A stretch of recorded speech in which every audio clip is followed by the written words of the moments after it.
All right, we'll go ahead and get started right here. I appreciate you guys jumping on today. Hope everything is going well with preparing for fall sports here. Some of you have athletes here reporting or be here soon. So appreciate you taking the time and being part of this. We've got a great panel today as we discover, or not discover, but discuss being on the road and what that all entails as far as packing is concerned. So let's go and get started. Again, please make sure your first, last name, organization, or institution is listed along with the your membership status with AMA. That helps us out a bunch as we move things forward here. So, just some updates from me at Uncommon Sports.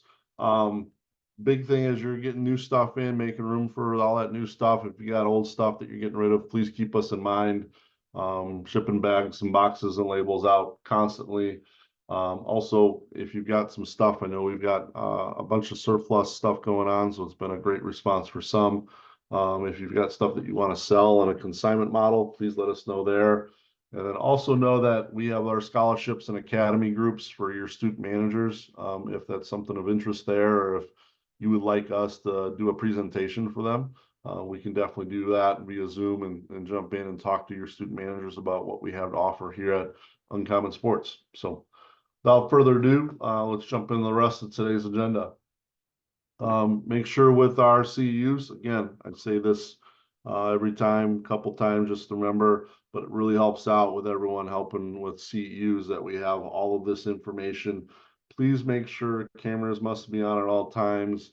And then also just, make sure if you notice something in the chat that doesn't fit the mentality of these meetings, something inappropriate or whatever, please let us know so we can make sure we clean it up and get them out, that type of thing, if that happens. So, and just as a reminder, make sure you log in on your phone to the AMA so you can scan the QR code. We'll do our best to make sure there's not a cursor on it this time. We won't have as many errors as we had last time, and we'll get going here. So the upcoming sessions in the panel was awesome to put together basically the full year calendar for you guys, which is incredible task and figure out the topics and things. So we have a full year calendar and just kind of a heads up to help everyone with the stress of the year and all the sports that are going on and you guys being busy. We're going to go ahead and send out those dates and invitations ahead of time. So be on the lookout. We're going to go ahead and send these out so you guys can start planning out your year and your Wednesdays with us way ahead of time. So those will start going out. All the topics will be sent out ahead of time as well. So be on the lookout for those coming your way, all the way taking us up through basically the start of convention in 2025. Please make sure to reach out to Katie, the mentor mentee program. If you have any, especially if you've got young students or anybody you're interacting with that is in need of a mentor, that really helps out. Or if you want to be a mentor, please reach out and be a part of that program. It helps the success of this organization immensely. Helps the success of so many kind of that are in need of navigating all that we do on a daily basis. So please, please, please reach out and be available for those as well. Without further ado, we got a great panel today. AJ is joining us from the New York Liberty. It'd be awesome to have someone from the pro world join us on that side, especially with basketball. So thanks, AJ, for being there. Stick, I don't know if he's here yet, but I know he's running in from practice. Going to join us from the Patriots. Eric has been kind enough to volunteer his time and join us from sunny Southern California.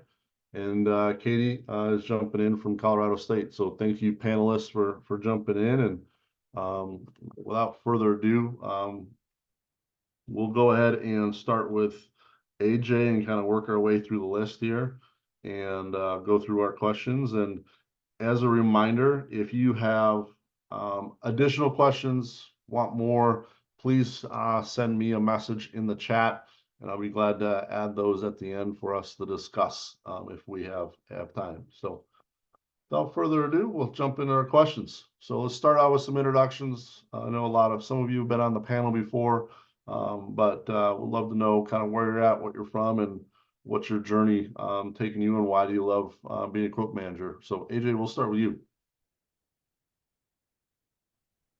Solid. Hopefully everybody can hear me.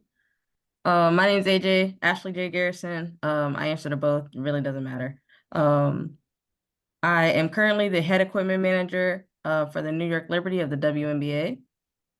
This is my 10th year in equipment. I've been doing this since I was a student. I've been in equipment the entire time. I started working with the pros. So I started with the Brooklyn Nets in 2018, I think. As a part-time, like just game nights only.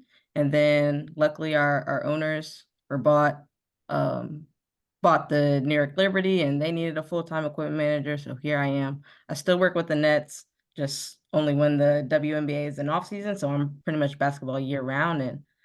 And why do I love it? I love it because I love working. I just hate sitting still. I hate just not doing anything. I feel like I'm not really like worthy if I'm not really getting my hands dirty. So that's why I'm in equipment, and I wouldn't change it for anything. Stick, are you available? I think he's on, but he's not. The camera's not on yet. So we'll jump down to Eric. If you could jump in with some introductions. Yeah, how's everybody doing? Eric Jackson at USC. Been at it for about 11 years full time this year. 1 year as an intern, 4 years as a student in undergrad at South Carolina State. I think the biggest thing is for me the impact that you can have on student athletes and your student managers. My experience as a student manager, I think, really shaped my desire to get into this profession and kind of grow within it. So I would say those are the biggest influences that I had to do what I do. Awesome. Thanks, Eric. And Katie.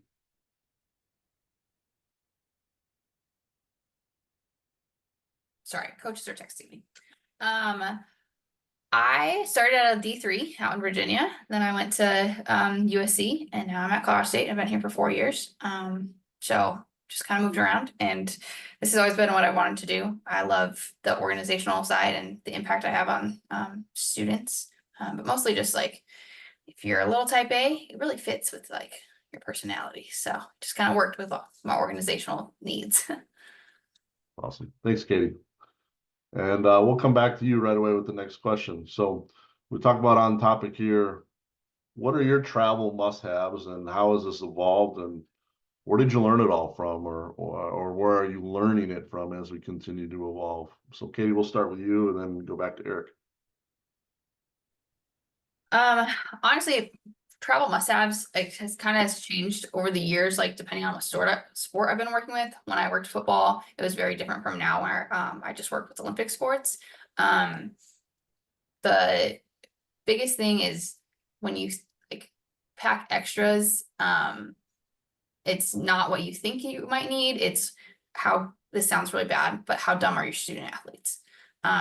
Because I might think, okay, I only need like 2 compression shirts of each size, but sometimes like it's based on your student athletes and how often they forget things. So we actually pack for basketball, we pack their travel loops, and we pack everything for them, and they still struggle with remembering to pack like the very few things that they are required to pack. So kind of based on what you're packing for them and then what they're going to be doing on the road. So it changes for if they're going just for a game, if they're going for a tournament, if they're traveling, just kind of depends.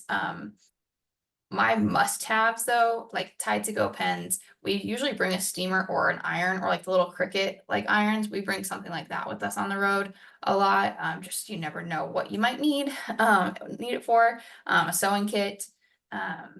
Just like I try to take my room and put it in a little box, and what might I need at any given point. A lot of that's evolved through my own like mistakes and things that I've forgotten or got stuck with over the years, or listening to stories like at convention of people.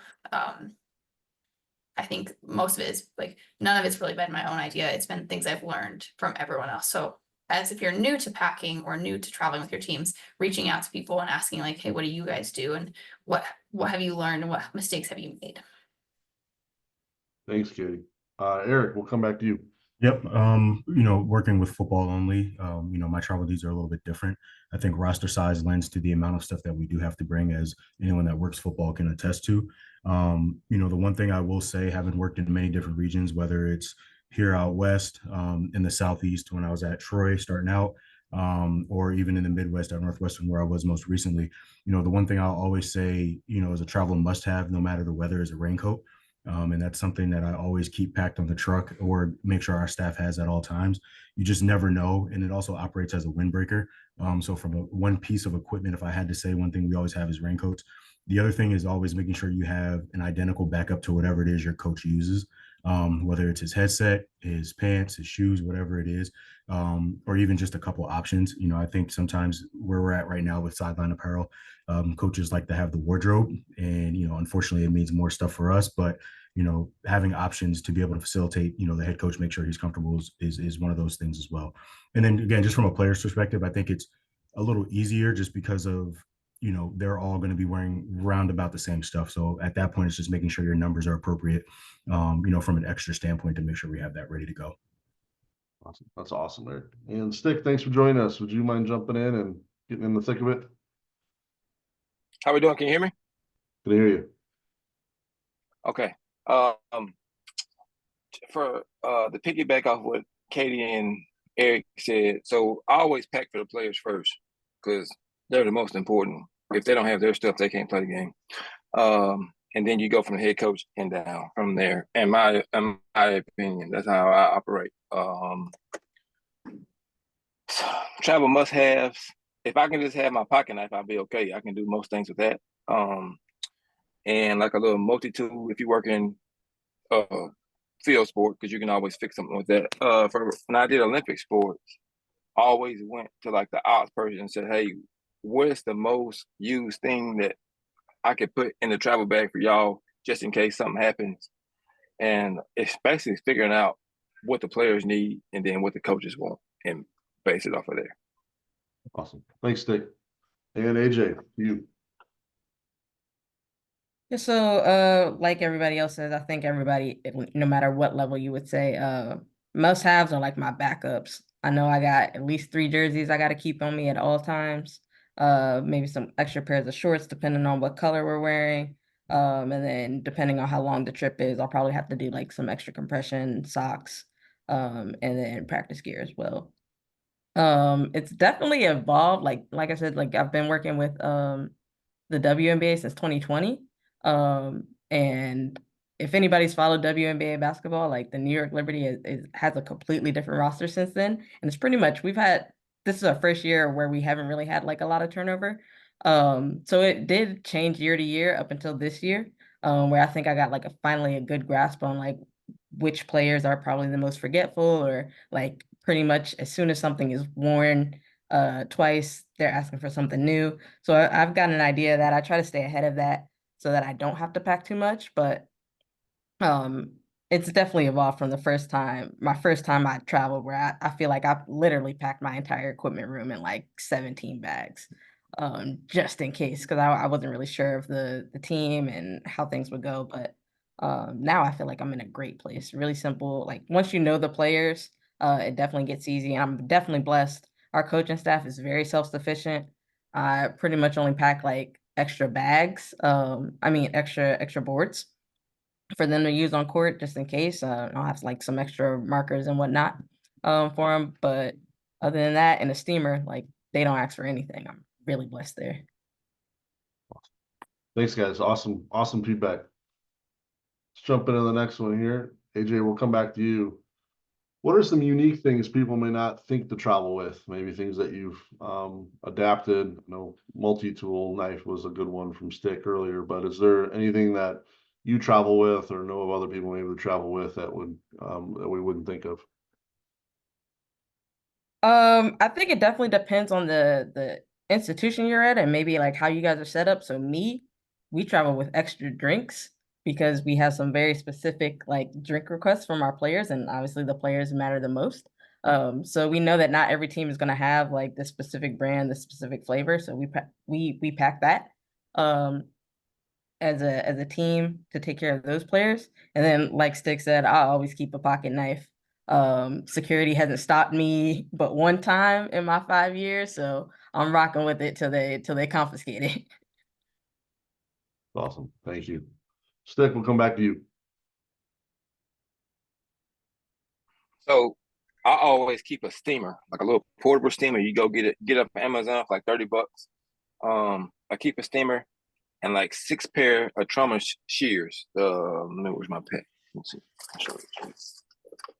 These little things right here are lifesaver. Because you can cut and you can rip and you can pull and do all that stuff. And then, like, let's say I bring them on the road for these guys because they'll, hey, Stick, I need to steam my suit real quick. So we just give it to them. But it's like 4 in our trunk, and we keep a bunch of scissors. Those 2 things save our life a bunch. Awesome. Thanks, Stick. We'll jump back to you, Eric. I wouldn't necessarily say it's unique, but it's almost like it kind of goes back to the first question of the must-have is tape. We keep a multitude of tape, whether gaff, double-sided, Velcro, and even along those lines, the command strips. I think, as you get into some of these facilities, the infrastructure isn't always accommodating to the expanse of the staffs and how quickly they've grown. Whether it's a nameplate or you got to throw a hookup and throw somebody on the wall. I would definitely say, the variety of tape is something that we always keep a plethora of when we travel. Man strips are awesome. That's a good one. And Katie. So I don't really have anything unique. Most of what I would have packed has kind of been said. So I'm going to kind of change it a little bit of the question, just like like unique ways I've learned to pack things. And I actually learned this one, not necessarily unique, but just a different, better way to pack. Learned this one from the 76ers, is they put everything in like little packing cubes. So the socks are separate in packing cubes, every single item. And like I used to put like a couple things in packing cubes, but they put everything. So they're all labeled, and that way, like on the top, so you can just pull it out of your coffin and go with it. And like the players know what it is, where to go. And that way, when you're going through at the end of a trip and saying, hey, what's missing, you can kind of just like go section by section and things aren't loose and missing. And so that's been like a really like helpful packing cube tip that I got from the Sixers. And even for or for harder items where you need like something with a little bit more structure, we, like little pencil boxes, like from like the dollar store, those help for gum and mints and pens and things like that. We probably have 10 to 15 of those sitting in our coffin at any given time. Awesome. Packing cubes, that's a great idea. All right, we'll come back to you, Katie, with this one. How are you packing differently from a bus trip versus a flight? And kind of get into the details of even getting into the staff and preparing them to take things on either route as well. On the Olympic side, there's really not much much of a difference for us here anyway. So whether we're traveling by bus or by plane, and even for the trip, our kids pack the same every time. If it's a super long trip, we might add to it, but we never like leave stuff behind or really change our packing. One, it stresses out the student managers because if we like, oh, you guys don't need the stools this trip and we don't pack them, they like are in such a routine that they like kind of panic of like, oh my gosh, where are our stools? So we kind of just like keep them in the routine, depending, like no matter which one it is. Obviously given if there's, hey, we don't have space, we'll adjust from there. But we try to keep it really similar on the Olympic side. It's Awesome. a lot on the football end, so I will let others speak to that. Thanks, Katie. Eric. Yeah, I think the main difference is really the distance of the trip. And the reason why I say that is if it's a bus trip per se, you know what I mean, then odds are your truck's going to be there relatively quickly, versus a flight where that's the potential where your truck may have to leave 2 to 3 days earlier than normal. Obviously is going to be the case for us this year when we head out east to Maryland, Michigan, or Minnesota. Our truck's looking to leave Tuesday night, Wednesday morning at the latest. So what we'd like to do in a picture perfect world is kind of keep consistency through flight and or bus. To Katie's point, for our student managers, my job is to set it up to be as, unfortunate terms, idiot proof as possible.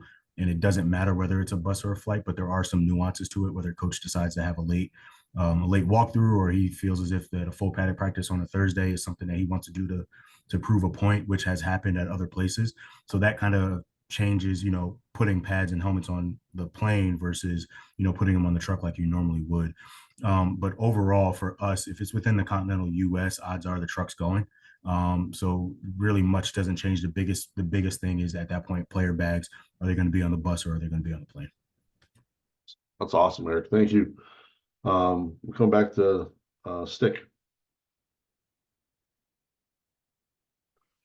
Well, I can go back to the college side because mostly all my stuff, we put 30,000 pounds on the truck and another 10,000 on in the air, but I only carry in the air is player bags. Anything that I could, if something happens to my truck, I can still play the game. So we carry player bags, balls, and some others, and the uniforms are on the plane.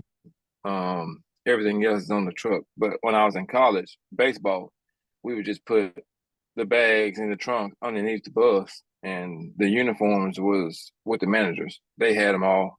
Same thing with softball. Like you pack your uniforms first, and then all the other stuff first. Because if you don't got the uniforms, you can't play the game. So that was the first thing that was on the checklist. Throw those on the bus. Okay, now we can pack everything else around the uniforms. But the manager's main deal was to make sure they saw that uniform bag on the bus, so we didn't get phone calls trying to overnight stuff. Yeah, I think the good one there too is we heard kind of consistently is make sure you got your game stuff ready or have that. Make sure that's not going to get lost in the mix and the shuffle. So AJ, we'll finish up with you. Yeah, so I think maybe a little contrary to what other people are saying is like for a bus trip for us, there's only two cities that we are gonna bus to. It's gonna be a Mohegan Sun in Uncasville, I think, up in Connecticut, or down to Washington, D.C. And we're always gonna take two buses because those are about like 2.5 hour trips, give or take.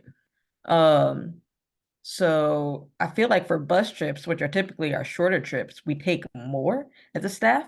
And that's probably because of the weight limits that we have with flying. I feel like we try to condense everything and we pretty much like set a hard cutoff for like, all right, y'all, do we really need this or are we just trying to like take it?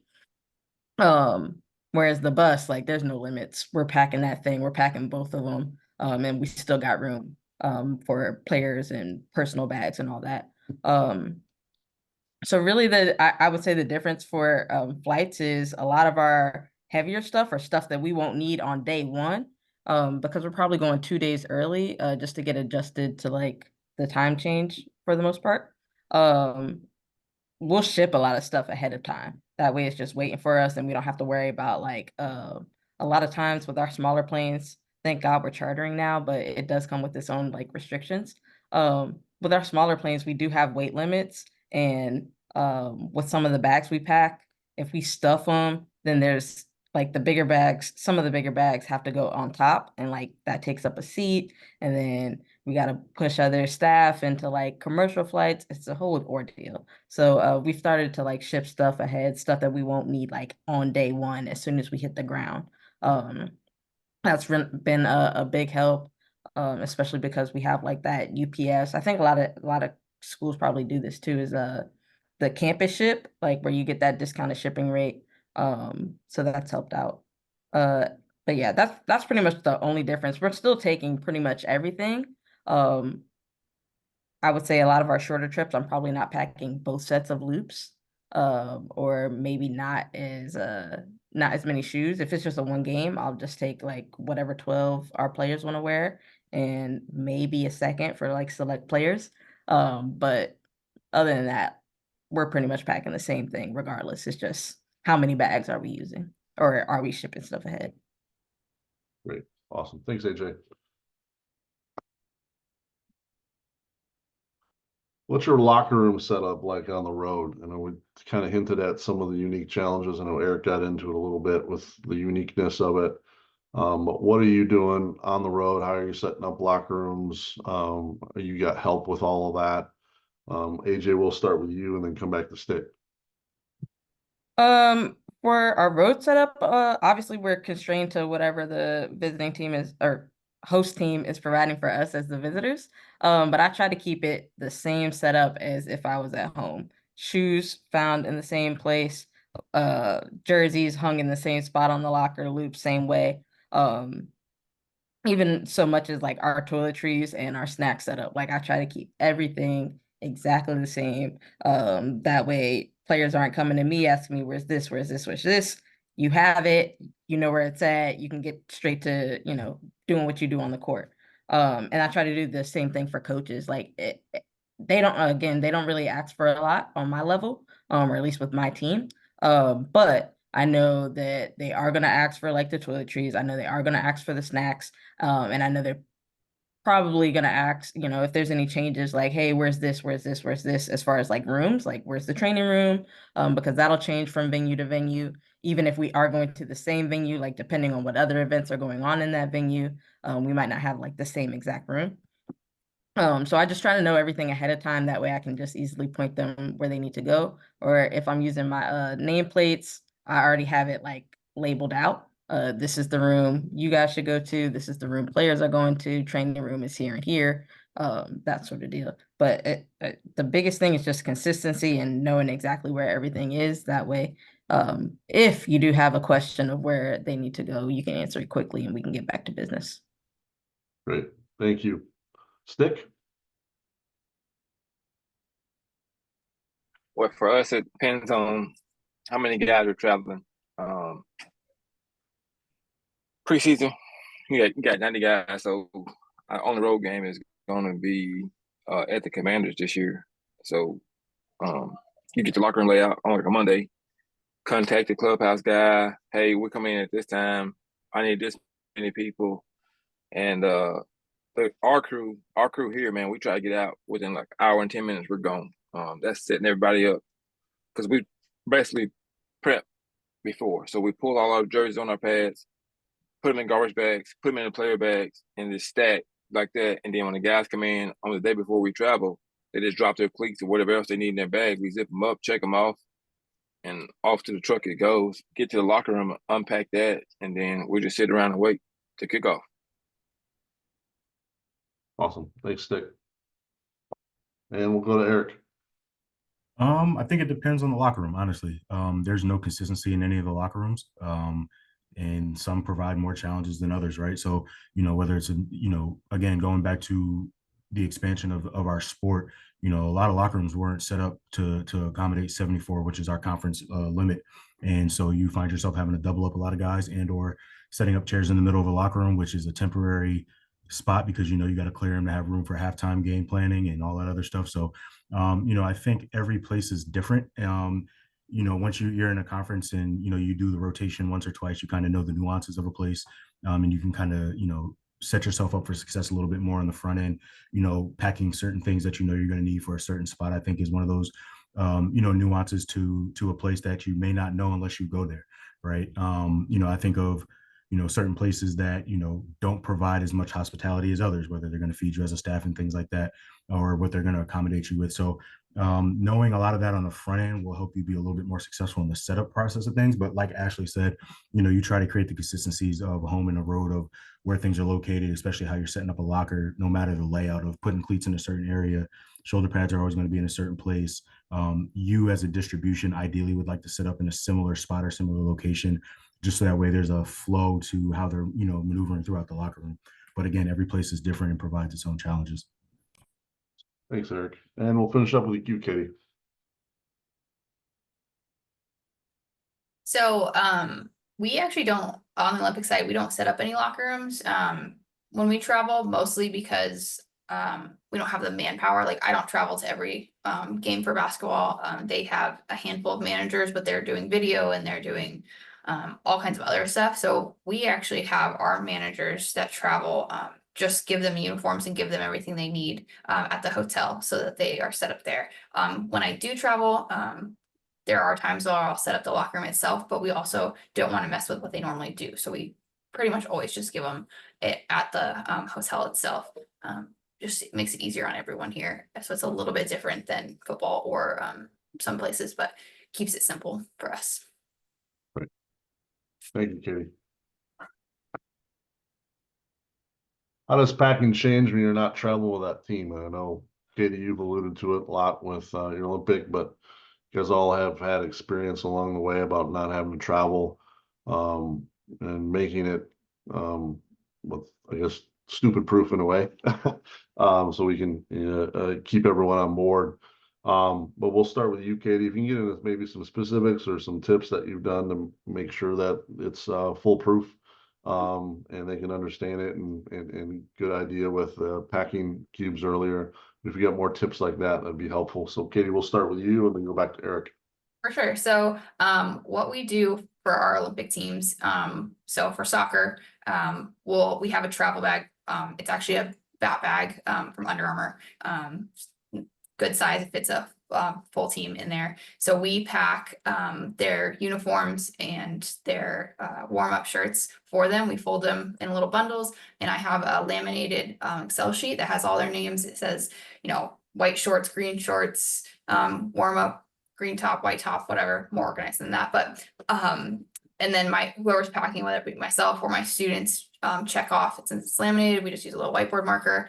And then if it's a student packing, I'll go back through and just do a head count. Like, okay, there's 24 bundles, because they've already checked it off, and they know, like, to make sure they're paying very close attention to making sure everything's partnered properly. So we'll pack and then use the laminated sheet, and then we also end up weighing the bags for our teams since they're traveling. That way they know ahead of time, hey, this is going to be over when you get to the airport, or it's not, or if you can add more to it. So a lot of times we'll pack our uniforms, and then the coach will be like, hey, I need to throw in the projector or something else. So we weigh the bag ahead of time for them and just like slap a piece of tape on it saying, hey, this is what the weight is. So that's what we do for soccer. And a couple of our teams, volleyball, we give them their uniforms, but we do the same thing. We check off on a checkoff sheet saying, here it is. And then when they are about to leave, I go in the locker room and check the rack and make sure everything's grabbed. And then I do a scan of the locker and make sure that they grabbed it and then didn't just like leave it on their seat or whatever. But they're pretty responsible about packing for themselves. We've had a couple instances where things have gotten left behind, or we've had to like overnight them and stuff, but we really harp on, like, if we put the rack in there, make sure you check it. And then we always check it, make sure before they leave. And if we have to run out to the bus with one more jersey, we'll do that or not. But my biggest thing is the laminated Excel sheet that you can just check off, because that way if you're in a meeting and your kid did it, you can visually see, like, okay, they've done what they've been told to do. That's awesome. Love that. Come back to you, Eric. Yeah, I'll start with football, and then I'll kind of hit on what I did with my Olympic sport days with my internship. But from a football standpoint, check sheets are everything. And then we even got to the point where we've digitized our check sheets, just with our kids having access to their phones and things like that. It makes it a little bit cleaner, from a checking standpoint. So we've created several Google documents and Google Sheets to where our kids have the ability to check things in on their phones, and then I can check it in real time. I don't have to check up behind them. But the way we've gone through that process as well is, in the packing process, there's certain people that pack certain things and there's certain people that load them. So it creates kind of almost a double check for us to, before you put this on the truck, double check it, right? And so they go through again, check everything off. So we've been pretty good on that. Again, things happen, mistakes happen, nobody's perfect, but it gives the kids a little bit more onus and accountability on the jobs that we're assigning them. From an Olympic sports standpoint, when I worked women's soccer, what I did is I met with the coach and kind of got their needs of what they needed for their blood bag. And then I would go through, write that inventory list out. And then, like Katie, I would laminate it and put it in the bag as well. So I would keep a copy of it, give the copy to the coach and say, hey, this is what you said you wanted. This is what's in this bag. You've received this bag. And then if anything came up about it, again, we would make sure we could facilitate it. But again, it's CYA myself, to be able to know, like, hey, everything that you requested is in this bag. I triple checked it, gave it to you. In theory, you should have double checked it. But again, you can't always assume that they're going to take that level of pride and care in what they do as well. But that's how I kind of handled it from a women's soccer standpoint when I worked it. That's awesome. Thanks, Eric. Stick. So I'm gonna go back a long time. From my first job was Olympic sports. So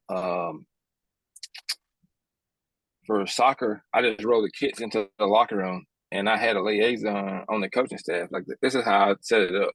I didn't want to go to the head coach. I went to the assistant coach, and I dealt with the two captains on the team.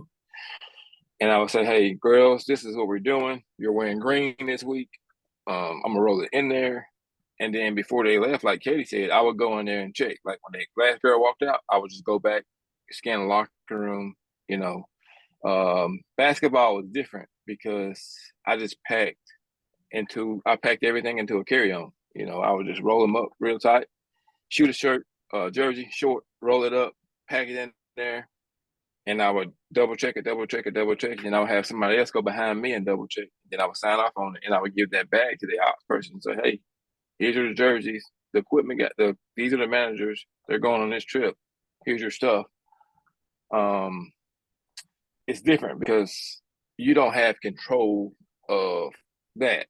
You're signing off to somebody else. Okay, I hope it gets there. You hear these horror stories. Oh, the uniforms got left at the hotel. Like I would actually probably like start crying or lose it. Football is different. It's a different beast. Right now we're packing for our overseas trips. Like right now, I just came out to practice field today, and I'm looking at manifest right now. I'm actually looking at manifest on my computer right now, trying to figure some stuff out with weights. I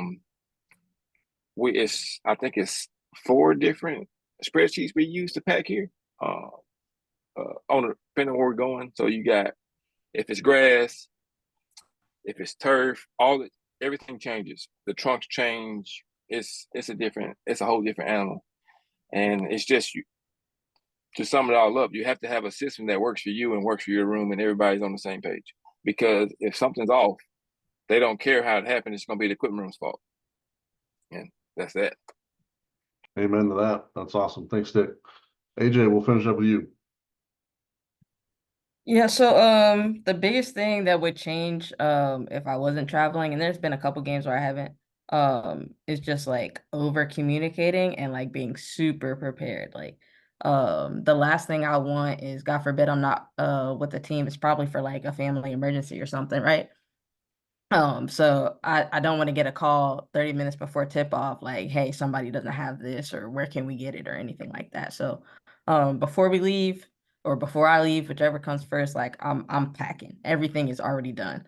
I typically don't like to pack until like the day before we leave, just because like I don't want everything balled up in a bag for however many days. But if I'm not going with the team, I don't care. I just want to make sure I see it with my own eyes. And I'm probably like, whoever I'm designating as the equipment manager when in my absence, that person is packing with me, so we can both see, hey, we got jerseys 1 through 12. Everybody has everything. And this is where they go. This is where you can find them when you're setting up. Boom. And I just go over my whole game day routine with them. And God forbid, like if you need anything, this is where you can find it. I think it was Katie who said like the coffins everything's in packing cubes and appropriately labeled. You can see it. God forbid you need to find an extra pair of compression shorts or game shorts or whatever. Like it's clearly labeled. White shorts, size 30. Find them in here. Compression shorts, size medium and large. You can find them in here. Like I do that every game, whether I'm traveling or not, just because I want that consistency. But I'm definitely going through like a walkthrough with whoever is traveling in my absence, just so they know this is where you can find stuff. You don't have to worry about Lord knows who doesn't have a jersey, because me and you both saw it. It's packed. It's in this bag. Boom, we're good. And these are where you can find the backups. Other than that, we keep everything the same. Thanks, AJ. Here's a hard question. I know, AJ, you kind of talked about it, the difference between the plane and the bus, but what are your tips and tricks for not overpacking in certain instances? I know being organized is that, but do you mind sharing a little bit about how to not overpack? Yeah, so kind of like what I just said. I'm packing it ahead of time and making sure that everybody has everything. That way I don't have to really take too many extras. So like I have a player who pretty much doesn't like wearing the same pairs of socks more than 3 times. So I know if we're coming on game 3, and she's gonna ask for a new pair of socks, I'm gonna just give it to her. I won't even let it get to that point. That way she doesn't have to ask me when we're on the road, and I don't have to pack an extra pair of socks. You already got your new pair. this will get through 3 games, and then I'll take care of the rest when we get back home. But yeah, I'm just trying to over prepare, and make sure that I have everything that we need. That way I don't have to pack too many backups, if that makes sense. Yep. And then definitely be efficient with your space. Like the packing cubes, great way to cut, like the weight's gonna be the same, but at least you're not like super stuff in the bag. And everything's not getting like super wrinkly. And then if you can combine bags, let's do it. Like if we don't have to take an extra 4 and we can kind of like condense them and fit them into one larger one, I'll do that. Because that's just less hands that have to help out, and maybe less trips that we have to make back and forth from the venue or from the bus to where we're actually setting up in our locker room. Great, AJ. And Stick. I don't know how you going to a group of equipment managers how not to overpay. For us, so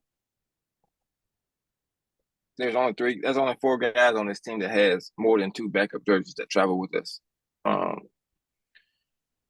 We try to cheat it by like we'll pack our socks different. If we're wearing our red jerseys or our navy or our whites, we try to pack ahead of time. So when we go to pull stuff, everybody has a pair, but you got your backups. Overpacking is tough because some guys are going to pack 2 pair of cleats in their bag, and then we're going to have 2 pair of cleats in the backup trunk. It really depends on the player. The head coach has his own trunk, so we're not really worried about him. He's loaded up. It really depends on who you're dealing with. Like Juju Smith-Schuster, I know he's going to take 6 pair of cleats. He's going to wear 1 for warm-ups. He's going to wear another in the first quarter. Hey, I don't like these. Go get the other ones out my locker. It's just knowing your team and how to manage your packing versus the needs of what they need, if that makes any sense at all. For a guy like we know that runs heavy and runs hard, he's going to have 2 pair of cleats on the sideline just in case he blows out his main pair of cleats. You're going to have extra gloves because I got 2 guys on my team that wears a new pair of gloves a quarter, but they're Nike guys, so it's their money. I don't care. You got Adidas guys that do the same thing. Like they're going to wear extra pair, and then is it raining? Like the weather plays a part in this too, because like it might stop raining. Okay, Stick, I want regular gloves. Hey, it's raining again. Okay, I need rain gloves. It's a see what I'm getting at. So it's a balance. It's all about what the weather, what the needs are, where you playing at. Is it grass? Is it turf? You know, that's what you got to figure out before you start to pack. That's why you got all those Excel sheets to help manage all that. Thanks, Stick. Eric. To Stick's point, there's a certain level of overpacking that has to exist, obviously, for us to be prepared. But I think the biggest thing for us is consolidation of our items. An example is our helmet trunks. There was a point in time where we had helmet trunks, we had jersey trunk, we had all this other stuff. And, it gets to the point where it's like, we are the ones that have to move it. You know what I mean? At the end of the day. So it's like, what can we do to make this as advantageous for us as a staff as possible? So it's, you put the jerseys, the pants, and the gloves in the cases with the helmet trunks. Going back to double checking and checking behind yourselves, all those are ran by individual, different individuals. So now as you're putting those items in, you're double checking the other items that are already in that trunk as well. So it creates almost a foolproof system of forgetting things, and the keyword is almost. And then the other part is also, preparing on the front end, like Ashley said, excuse me, the better you're prepared and the more you're prepared on the front end, the less you have to prepare or pack on the back end, knowing that everyone has everything ready to go to start with. So I would say that's probably your biggest thing. And then again, once weather becomes a factor, somebody's going to be cold no matter what the weather is, right? And so you're maybe not having to bring the full allotment of everything, but you can have a smaller run of, maybe some cold gear or, things like that, just to kind of always keep on hand as your oh shit bag, you know what I mean? Of things that, you're essentially going to need. So that's kind of the way that I've reduced overpacking. And it's also just common sense. You know what I mean? You get to a point of a season, it's like, dog, I hadn't touched this thing in 3 months, 4 months. Like we can probably, take it off and do it without it, because no one's really asking for it. It's awesome, Eric. And we'll finish with you, Katie. So, I would say like the biggest thing that we've done for basketball is we build our like game day loops. We have a home loop, we have an away loop. When we build those, we use Google Forms, and I have the kids fill out like exactly what they want on game day. I want arm sleeves, I want knee sleeves, I want tights, whatever that they want like on their game day loop. So I build out their game day loop, and then I take that same Google form and I build out like what's in my coffin. So if I've got my, my roster of 15 and not a single person says arm sleeves, I'm not going to pack 30 arm sleeves. I might pack 5 for if there's a blood incident. So I kind of build off my Google Forms. I would say Google Forms is probably my most used tool for my student athletes. I do pretty much everything on Google Forms when I need information from them. A big thing, Eric was talking about this, like remind me like weather, like, for soccer, I'm not going to pack their cold gear sleeves in August and September. Like that's just, you don't need them at that point.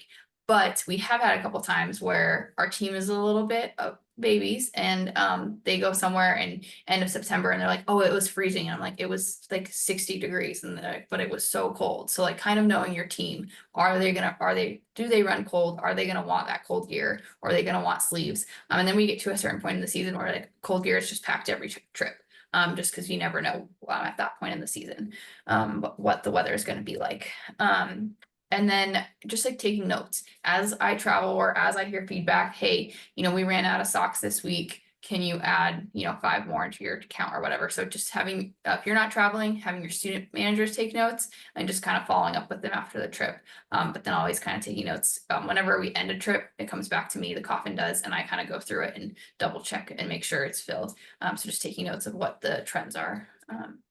And that way you kind of know, okay, this hasn't been touched all year. I probably can take a few of them out. Probably don't need as many. And then just knowing your athletes, like getting to know what they do and how often they blow out shoes or what their preferences are. Just really getting to know their nuances. And it's a big consistency across all 4 of you, is just knowing your athletes and being prepared. And yeah, I think that's a great piece of advice. Real quick before we get presidential update here, I did have a couple questions that kind of came in. I think the biggest one that I keep hearing, I hear Excel sheets, Google Sheets, I hear laminated checklists. Besides those, is there anything that you guys are using to kind of help organize the chaos of road trips? GroupMe. That's our preferred method of communication, at least amongst, share everything through there, with our guys, well, at least our student staff. We're a teamwork school, so all of the communications through our student athletes are through Teamworks, and sharing everything that way. But I mean, it's just a consolidation of information, right? Like we all have inventory systems, and they're all, whether you are Teamworks in track or whatever it is, they're all starting to consolidate a little bit. But it just makes it a cleaner approach to be able to share, electronically some of the things that we're looking to do. And even on road trips, it still provides you that ability. Again, papers are going to get damaged, lost, wet, whatever it is. And, having that information on your phone readily available is something that helps us stay consistent. Awesome, Eric. Anybody else have anything else they want to add? No. I would say just like copies of everything. Like if you have an Excel sheet, like I'm a hard copy person, print it, laminate it, stick it in your bag. Or I travel with the iPad that has everything on there, just because I don't really like working off my tiny phone. But just having copies of everything that you can that you're gonna need to access. Great. Other question I had, bags and cases, I think are probably some of the most important tools that you guys have in this case. Any kind of new bags or cases that you guys have been able to learn, or I know we talked about redoing them with helmets and jerseys and gloves in them. Any kind of advice? I know my time with the NBA and WNBA folks, you guys have the bag market on point. You guys have so many different bags and utilize them all. So you guys share kind of best practices when it comes to bags and cases? Yeah, I can Can talk I about go? this. Go Oh, for you it. want to go, Katie? There you go. So I use 3 different bag companies.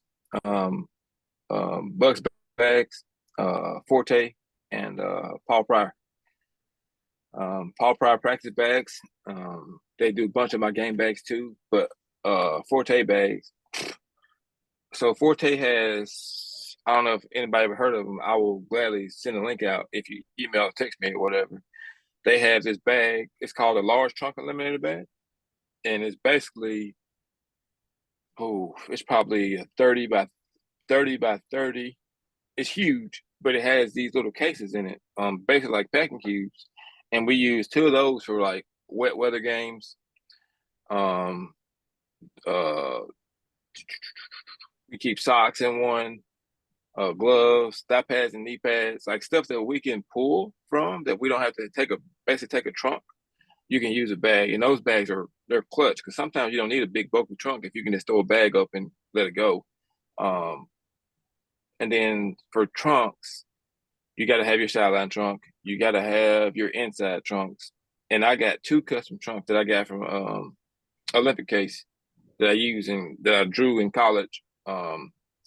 That you just pull out, like they split, and you pull them out, and the drawers are divided. It's 8 drawers on each side. So you got soft goods, you got socks, you got girdles, like whatever you think of that you need to play. It's in those 2 trunks, and basically that's my equipment room on the road. Is those 2 pull-out trunks.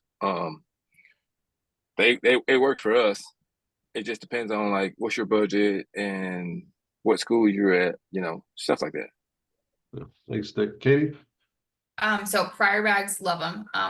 We call it a coffin. It's just a giant, like, bag that on wheels, that we store our shoes and essentially our equipment room in. That one prior is really big. 4 bags. I'm trying to think. I've used a couple companies in the past, but I would say they're probably my favorite one, and he's pretty good at like helping you out if you need like different parts or uniqueness of it as well. Awesome. Anybody else? Yeah, I can speak to that. So it's a mix of both. So we played in Ireland when I was at Northwestern a few years back, and we kind of had to revamp and rethink how we were getting everything over there. To Stick's point, Ashley and Katie, of how how you pack, how you can reduce overpacking.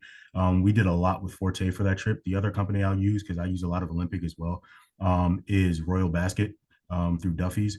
So their travel lidded laundry cart to me is probably one of the most versatile pieces of equipment that anyone can get. And I don't believe they're overly expensive, but the ability to put things in there, again, reduce your footprint, consolidating your items, is just one of the ways to make packing a lot easier. And then, to Stick's point, that trunk eliminator bag now has the ability to be put on top or in, and now you can roll it instead of having to carry it, because that's to me the only downside to the trunk eliminator bag from Forte, which again, if you're going to put it on wheels, get a trunk. But you know what I mean? It's just the ability to, to have all that stuff readily available and mobile to get to and from the truck. Thanks, Eric. If you guys aren't paying attention, the meeting chat has a lot of good, see a lot of people chiming in, which is awesome. This is the purpose of these calls. So if you're looking for vendors or for people that have testimonies, there's some good stuff being added there. So please make sure to check that out. And I don't see Melly, but Melly, if you on, do you have anything that you'd like to add before we close out? I just want to say thank you to you panelists. This is probably one of the better calls we've had. This is really, really great information for all levels. This isn't just football. This is kind of covered everybody. So just appreciate you guys taking the time. And without further ado, I'll move my cursor. You guys can scan your QR code and get your CEUs. If you have anything, questions, comments, or anything, please reach out to us. And we'll see you next month with our next session. Have a great week, everybody. A reminder that these do go up on YouTube. So if you watch it, or if someone asks questions and they want to come back to it, the YouTube is at AEMA_74. Subscribe to that and you'll get notified every time one pops up. You do not get CEU credits off of those, but they're just good for knowledge. And then with the mentorship and the mentorship program, I'll be sending out stuff in August at some point. I emailed, if you just passed the exam, I emailed you to welcome you to the program. Hopefully you guys want to become mentees. If you have been a mentor in the past, I'm going to email you this week, hopefully, to see if you want to continue to be a mentor. But if you want to be a mentor or a mentee and you have not been a part of the program, just shoot me a message or email me, and we'll get you set up with that later in August. I'm going to drop my email in the chat just in case. Awesome. Thanks, Katie. Have a great week, everybody.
Everyone got the QR code? You good? All right. Guys, have a great week. See you.